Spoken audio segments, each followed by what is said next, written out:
Bonjour à tous, bienvenue dans notre monde de la spiritualité. Le thème de mon message aujourd'hui est le grand désastre, la grande catastrophe évangélique.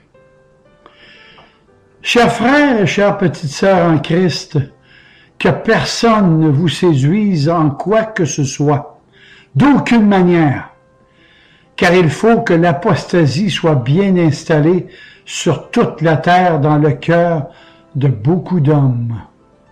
Dans le cœur de beaucoup d'hommes. 2 Thessaloniciens 2 et le verset 2 et 3. Frères et sœurs en Christ, je sais d'avance que le message de ce jour apportera beaucoup de polémiques dans les milieux évangéliques, car il me faudra traverser la barrière de vos mentalités et de vos cultures religieuses. Et mon but n'est aucunement de vous heurter, mais de vous faire prendre conscience de la réalité de ce grand désastre évangélique qui circule de nos jours dans ces méga-églises qui sont devenues des bâtiments faits de mains d'hommes et dont la communion fraternelle, elle est virtuelle et impossible. Il me semblait bon de paraphraser ce texte afin que vous compreniez très bien ce dont je vais vous parler aujourd'hui. En quelque part, le mot apostasie signifie le rejet de Dieu par les hommes. Et aujourd'hui, on parle d'un système qui consiste à rejeter Dieu et non pas d'un antéchrist unique qui viendrait sur la terre, et toutes ces balivernes que beaucoup de religions évangéliques ont adoptées.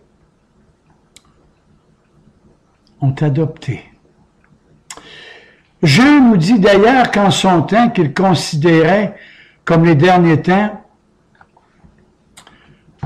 qu'il y aurait beaucoup d'antéchrists. Il y a beaucoup d'antéchrists, mais ce n'est pas mon sujet. 1 Jean 2, 18. Frères et sœurs, j'ai beaucoup hésité avant de vous parler de l'apostasie et dans notre époque, d'où la situation en est rendue très, très grave. Dans l'Ancien Testament, aux périodes d'apostasie, Dieu retirait ses prophètes en période d'apostasie. 1 Roi 17, 1 à 6. Vous savez que tous les prophètes ont toujours été envoyés pour ramener le peuple d'Israël vers Dieu dans des temps d'égarement et d'aveuglement spirituel. Mais lorsque l'égarement se tourne vers l'apostasie, il se passe ce que nous dit le psalmiste. Ils ont mis le feu à ton temple, ils ont rasé et profané le Dieu où tu demeures. Ils se disaient entre eux, nous les détruirons tous ensemble. Ils ont brûlé dans le pays tous les endroits d'où on rendait un culte à Dieu. Plus de miracles miraculeux, plus de prophètes, et personne parmi nous qui peut dire combien de temps tout cela durera. Psaume 74, 7 à 9. C'est ça, l'apostasie. Mes amis, la pire erreur que vous ne devez pas faire, c'est d'essayer de bâtir ou de construire votre propre témoignage qui serait basé sur des fabulations ou des faussetés. Élie était un humain tout comme vous et moi, c'est-à-dire des élus déchus, rachetés par la grâce de Dieu. Mes petits-enfants, moi je vous dis de demeurer vous-même, d'être naturel, sans artifice, sans façade, franc, transparent et sincère. À présent, comprenez-moi bien. Nous ne voyons plus de signes miraculeux aujourd'hui comme ceux de toute la Bible. Nous ne voyons plus de prophètes, car par la venue de Jésus, celui-ci a inauguré sa période du royaume ou de l'ère messianique, si vous aimez mieux. En quelque part, l'ère de la grâce de Dieu, si je peux m'exprimer ainsi. D'ailleurs, le Seigneur nous a tout dit de ce qu'il avait à nous dire. Tout a été accompli. Tout a été accompli. Sa parole, elle est complète. et il n'y a plus rien à ajouter ni à retrancher. Car à bien des reprises et de plusieurs manières, Dieu a parlé autrefois à nos ancêtres par les prophètes, et maintenant dans ces jours qui sont les derniers. Dans ces jours qui sont les derniers, c'est par son Fils qu'il nous a parlé. Hébreux 1:1. Nous avons tout pleinement en Jésus-Christ. Colossiens 2:9. Et notez ce que je vais vous dire maintenant. Il n'existe aucune créature dans l'univers qui peut prédire le retour de Jésus-Christ. Je dis le seul et dernier retour de Jésus-Christ. Il revient pour le jugement, le dernier et final. Il n'y aura plus de deuxième chance, comme certains croient, aux fantaisies du folklore religieux des humains. Son retour, la grande tribulation, 3 ans et demi de paix, 3 ans et demi de tribulation, 1000 ans de paix, un autre retour de Christ, le grand jugement, et voilà les légendes qui fusent de toutes parts. Les divagations, les contes de bonnes femmes, un monde imaginaire, et tout est parti pour se raconter des peurs, et les hérésies sont invitées à ce désastre évangélique. Il n'y a rien de biblique ni de logique dans toutes ces superstitions. Et là-dessus, je vous propose sur Denis Doyon YouTube les numéros 101 à 110 sur l'univers de l'Apocalypse, et vous me reviendrez là-dessus. Et de ce que je vous dis, fait partie d'un des plus grands désastres dans les milieux évangéliques. Ah oui, Satan. Satan y est fort. Très, très fort. Et pour vous faire avaler un mensonge, il ajoutera toujours un brin de vérité. Apocalypse 22:19. Le mot apostasie n'apparaît qu'une seule fois dans la Bible, et c'est le texte que je vous ai lu. Et lorsque je vois ce mot, il me fait frémir dans mes réflexions et dans mon cœur. Je vais vous dire une chose. Il y a pire que d'avoir des évangélistes comme moi qui vous cassent les oreilles par nos prédications. Il y a encore pire dans les églises chrétiennes que des anciens qui vous enseignent toujours les mêmes choses.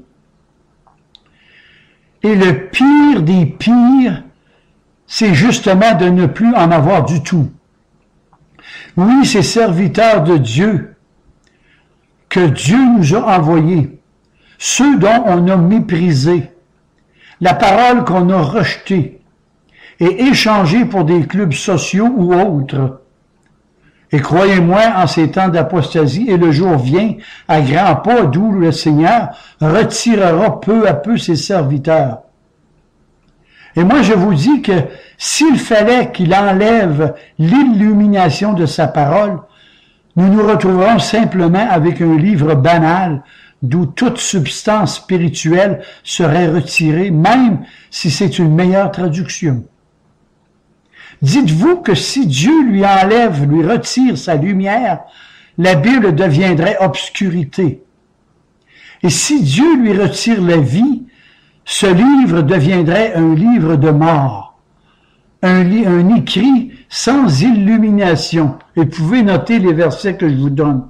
Psaume 25:9, Ésaïe 29:11, Jérémie 20:8-9, Jean 9:39, Actes 28, 26 à 27, Romains 10, 14, Romains 11, 18, 2 Corinthiens 4, 4, et j'en passe beaucoup. Il est écrit, et je cite, « Mais l'Esprit, le Saint-Esprit dit expressément que dans les derniers temps, quelques-uns abandonneront la foi pour s'attacher à des esprits séducteurs et à des doctrines de démons. » 1 Timothée 4, 1. Et l'apôtre Jean de rajouter, « Mes petits-enfants, c'est la dernière heure. Et comme vous avez appris qu'un antéchrist vient, bien, il y a plusieurs antéchrists. Et c'est par là que nous connaissons que c'est la dernière heure. 1 Jean 2, 18. Vous rappelez-vous, chers amis, au début de nos vies chrétiennes, combien nous étions bouillants pour cette parole. Nous dévorions ce livre et tranquillement, bien, nous espacions nos lectures et nous en étions rendus jusqu'à lire nos Bibles d'à peine 20 minutes par semaine. On ne se contentait que de miettes et du culte des dimanches matins répétitifs. Nous étions, pour ainsi dire, blasés de ces cultes moralistes et endormants. Nous voulions expérimenter de nouvelles frontières de spiritualité en côtoyant des sectes charismatiques autour de nous. Vous savez, le diable est beaucoup plus rusé qu'on pense. Hein? Il a vu couler de l'eau sous les ponts bien avant nous. Et de notre côté, on voulait être divertis les dimanches matins par ces assemblées du diable, là où on ne parle plus de péché, on ne parle plus de condamnation, de jugement. On voulait entendre des « je vous aime, on vous aime ». On voulait recevoir un accueil rempli de gros câlins, avec des baisers fraternels. On voulait entendre notre musique qui n'est pas endormante. Et comme le vampire se nourrit de sang, sachez que le diable se nourrit de vos péchés.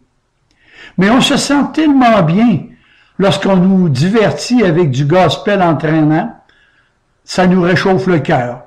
Les bras en l'air, on danse et on s'amuse. Mais je pose la question, lorsque vous vous réunissez, Dieu est-il réellement au milieu de vous? 1 Corinthiens 14, 25. Moi, je vous dis que lorsque l'Église devient un monument, elle cesse d'être en mouvement. Et de nos jours, beaucoup d'églises se prostituent pour les richesses de la terre, et lors de leur rassemblement, ils dépouillent les plus naïfs et les pauvres en leur imposant des dîmes qui, en passant, les dîmes ne s'adressaient qu'au peuple juif de l'époque. Dans ces religions dites évangéliques, on donne nos dîmes et nos offrandes par procuration pour soulager nos consciences à l'entreprise évangélique qui administre mes argents selon les désirs des dirigeants. Et tout ça, c'est très, très lucratif pour eux. Des millions de dollars pour eux, pour leur bâtiment, à eux, pas à vous. Ce sont leurs églises. À eux, toute la logistique intérieure, les instruments de musique, les écrans géants, l'air climatisé, et j'en passe. Toute leur spiritualité passe au matériel pour remplir leurs bancs d'église qui la plupart sont vides. Ils se sont créés un ministère de la propagande, allant même chercher des artistes populaires qui vont divertir les gens avec du gospel rythmé afin de les sauver, comme ils disent. Et tout ça avec eux qui ont reçu le don de l'exagération avec des délires collectifs accompagnés de visions et de pseudo-guérisons. Tout ça, c'est la cousine proche de l'apostasie religieuse réinventée avec la doctrine décisionnalisme, comme par exemple ceux qui veulent accepter le Seigneur dans leur cœur, là, avancez-vous en avant. On va prier pour vous. Vous avez une décision à prendre. Et c'est maintenant que vous devez accepter le Seigneur dans vos cœurs. Voilà comment on remplit le ciel au 21e siècle. Ils sont complètement déconnectés de la réalité et de la vérité biblique. On est en plein dérapage. On ne vous prêche que sur l'argent. L'argent est l'argent. Tandis que moi, bien, par la foi que le Seigneur m'a donnée par sa grâce, je donne selon mon cœur pour l'œuvre que j'ai à cœur, et pas pour entretenir des bâtiments à millions. Mes amis, prenez la peine de regarder leurs temples somptueux, des palaces démesurés, exempts de taxes foncières et municipales. Et même chose pour les pasteurs, qui eux aussi ne paient pas de taxes sur leur propriété. Tandis que moi, bien, pauvre travailleur, Je paie mes taxes et tout ça, peu importe les religions. Elles sont tous pareilles. Voilà encore un désastre de nos religions dites évangéliques. Parlons un peu de l'Église. L'Église de Jésus-Christ fut bâtie par Christ et le fondement des apôtres. Ces églises sont bâties, je parle des églises des hommes, sont bâties par les avidités de ces faux bergers. L'Église avec un grand E, ce sont des pierres vivantes. Et leurs églises à eux, ce sont des lieux faits de pierre et de bois. L'Église, elle est organique. Leurs églises sont des organisations. L'Église avec un grand E, ce sont tous ceux ou celles qui ont reçu la foi de Dieu et non des hommes, provenant des hommes. Leurs églises sont construites pour ceux et celles qui recherchent la sécurité dans une religion. L'Église avec un grand E est le résultat de la destruction du temple de Jérusalem je parle de Jésus, qui 3 jours plus tard donnait l'Église. Et les églises des hommes sont des temples qui ont remplacé l'Église de Jésus-Christ par manque de foi, préférant à ce que c'est que nous avions vomi. 2 Pierre 2, 22. Et là-dessus, Jésus a dit, je reviendrai. Lorsque je reviendrai, est-ce que je vais trouver de la foi sur la terre? Luc 18, 8. Ici, Jésus savait que vers la fin, l'apostasie aurait son trône dans le cœur de beaucoup d'hommes. Il n'a pas dit qu'il n'y en aurait plus, mais la charité du plus grand nombre sera refroidie. Et c'est ce que vous voyez dans nos églises aujourd'hui. L'amour du plus grand nombre s'est refroidi. Les hommes même diront, mais où est la promesse de son retour?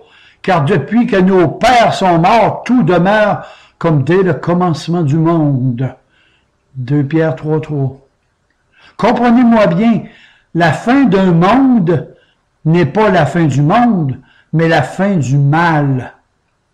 À la place de Jésus, ne vous seriez pas vous dit, le sacrifice que je vais endurer est-il vraiment indispensable? Mourir aussi durement pour ceux que nous avons tellement aimés, mon Père, moi et le Saint-Esprit, pour qu'ils perdent leur foi qu'on leur a donnée. Tout ça ne tient pas la route du chemin étroit. Mais que veut dire l'apostasie? Le dictionnaire usuel dit que l'apostasie est une désertion, un abandon. Lorsque les hommes corrompent et altèrent les principes de l'Évangile et apportent des modifications scripturaires, lorsque l'apostasie sera généralisée sur la terre, il est quasi assuré que la fin sera proche. D'ailleurs, ce sera un des signes avant-coureurs du retour de Jésus-Christ. Luc 24, 34. Il est écrit de plus, et c'est Paul qui le dit, que dans les derniers temps, les hommes ne supporteront plus la saine doctrine, mais auront le plaisir, le désir d'entendre des choses agréables, et là, ils se donneront une foule de pasteurs et d'évangélistes pour entendre des choses agréables. Et en plus, ils se tourneront vers les fables et les contes mythologiques, de la fabulation. 2 Timothée 4, 3, 4.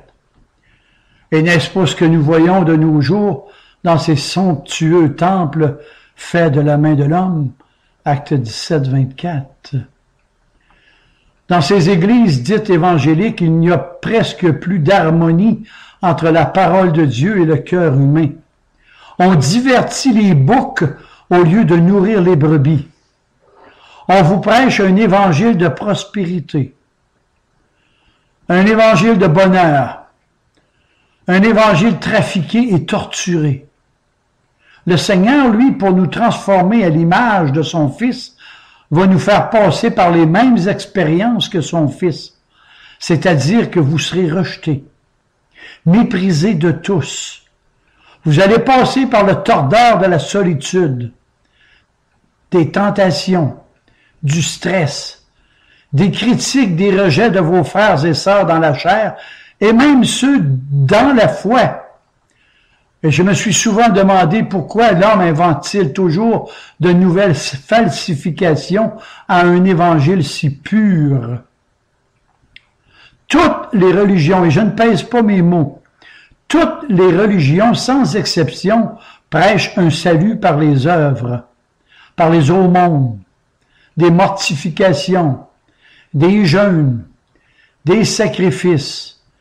Ils vont faire mer et monde pour faire des pèlerinages à Jérusalem,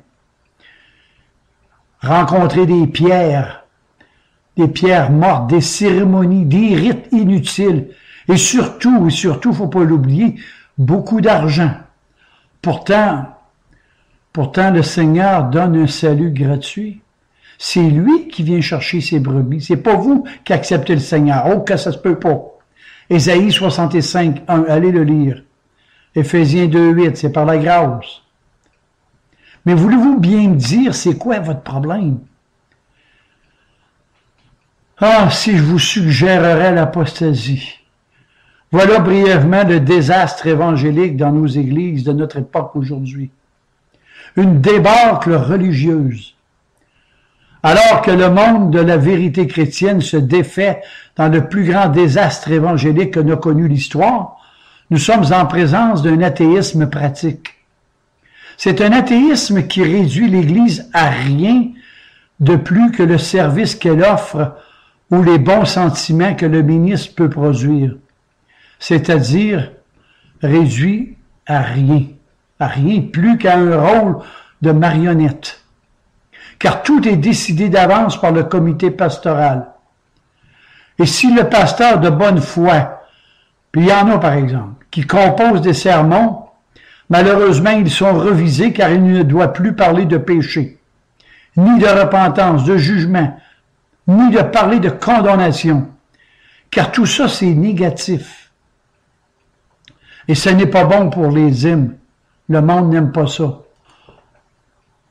On recommande aux pasteurs de prêcher un évangile de prospérité, un évangile de bonheur et surtout d'argent. Le pasteur est transformé comme une marionnette. L'Église de Jésus-Christ, elle est un organisme vivant. Ce sont des pierres vivantes, nous dit Pierre, chapitre 1, 2 à 15, 1 Pierre 2, 15. L'Église des hommes s'est convertie en un organigramme gouverné, rigide et régenté selon les règles préétablies, un peu comme les 613 ordonnances que les pharisiens avaient ajoutées à la loi mosaïque. C'est un peu ça l'apostasie. Le monde évangélique moderne a perdu son radicalisme par le biais d'un long processus de compromis avec la modernité et d'alliance avec les autres dénominations sectaires, exactement comme Salomon qui s'allia avec des femmes étrangères, ce qui lui a donné 700 concubines et 300 femmes avec leur Dieu. Et que pensez-vous qu'il est arrivé? Un roi 11, 1 à 4. Vous l'avez deviné, l'apostasie et qui a conduit à quoi? Vers la plus grande noirceur spirituelle en Israël. Et c'est là que Dieu a retiré ses prophètes. Et ce fut guerre par-dessus guerre, schisme, division, famine, peste, déportation, et là j'en passe. Il est certain que beaucoup de mariages de Salomon furent des alliances politiques, et il dut honorer les convictions religieuses de ses femmes exactement comme du temps de Noé avant le déluge. Il est écrit, lorsque les fils de Dieu virent que les filles des hommes étaient belles, ils les ont prises en concubinage, et là, il est arrivé ce que vous savez, Genèse 6. Le décret de Dieu était arrêté, et le jugement du déluge est arrivé.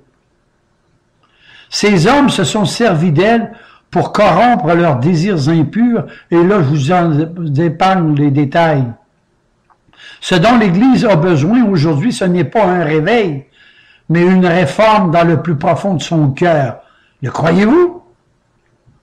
Et le comble de la coupe de ce désert évangélique, ce sont les méga-églises construites à coups de millions aux frais des membres de ces somptueux temples démesurés. C'est là la cupidité à son paroxysme, la disproportion d'où il ne peut y avoir de communion fraternelle, ni de s'aider les uns les autres. C'est d'un égocentrisme infernal qui fonce dans un mur de christianisme plus libéralisé.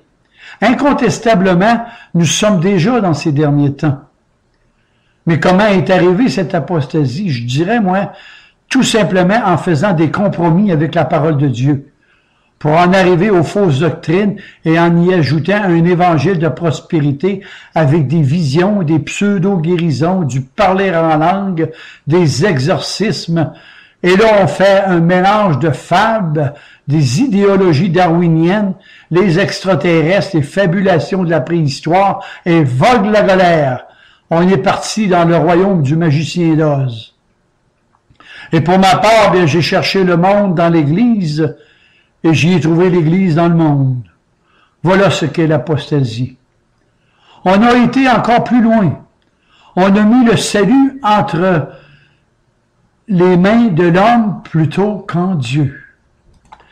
Charles Finet enseignait que l'homme pouvait rejeter, choisir le salut par des actes ressortant de sa propre volonté.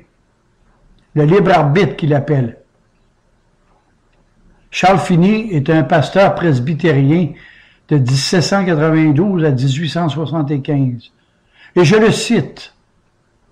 « Ce que Dieu demande à l'Église, c'est qu'elle utilise les moyens adéquats pour la conversion des pécheurs.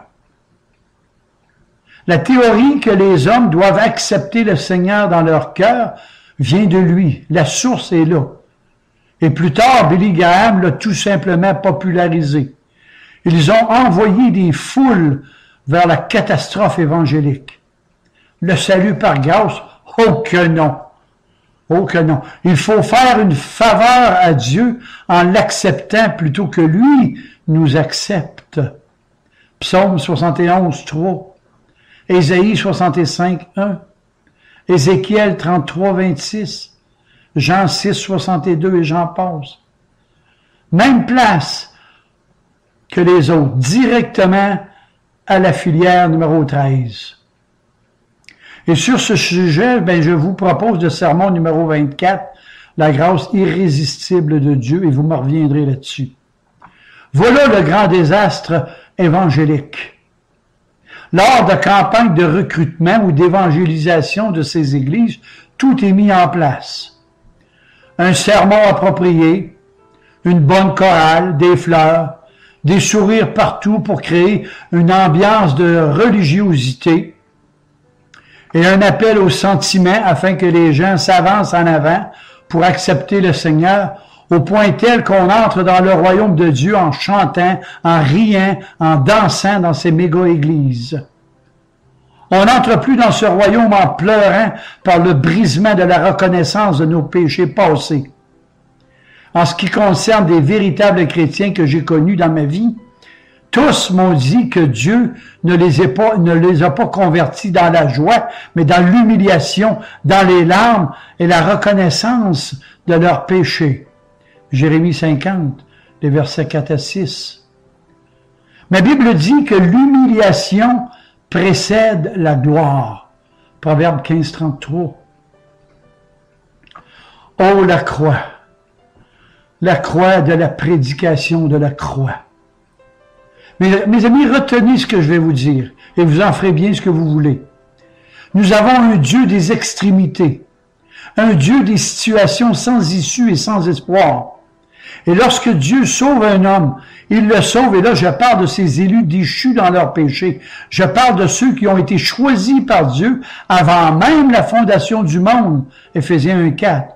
Dieu sauve son élu déchu en le conduisant vers son Fils Jésus-Christ qui ne le rejettera jamais. Et tout ça par l'œuvre du Saint-Esprit qui l'a convaincu de péché, de justice et de jugement. Jean 6, 44, Jean 6, 37, Jean 16, 8. Le Seigneur va chercher quelquefois ceux qui ne demandaient rien et qui ne le cherchaient même pas. Et des fois, il va chercher ceux qui le cherchent dans leur religion alors qu'ils n'ont plus rien à espérer. Ésaïe 65, 1. Dites-vous, mes chers frères et chères petites sœurs en Christ, qu'en quelque part nous étions tous des rescapés de la grâce, des mendiants de la grâce, des lépreux de la grâce. Nous étions tous en disgrâce. Et ça, ne l'oubliez jamais. Au 21e siècle, on a même inventé une nouvelle doctrine, celle du décisionnalisme. Ça, c'est vendeur. Et vous avez une décision à prendre. Ils sont en plein dérapage. Cette transition a été popularisée par Billy Graham par l'heure de la décision. Voilà encore une forme de l'apostasie dans la ruine de ces méga-églises évangéliques. Une ruine spirituelle qui s'en vont vers une faillite spirituelle généralisée. Parce que lorsque c'est trop beau pour être vrai, ce n'est pas vrai. Le décisionnalisme a rempli ces méga-églises de personnes non converties. Et là, ils ont un fichu problème. Je dirais encore plus que si vous n'avez justice et de jugement, vous avez un fichu problème de cœur. Ces fausses religions en sont devenues un désastre évangélique sans précédent, une catastrophe empoisonnée de religiosité morte, et à ce problème, il n'y a qu'une seule personne qui peut vous délivrer. Donc, prenez donc un peu de votre temps pour lui en parler à votre cœur. Allez dans votre chambre à coucher et à genoux, parlez-lui avec votre cœur. Amen et Amen.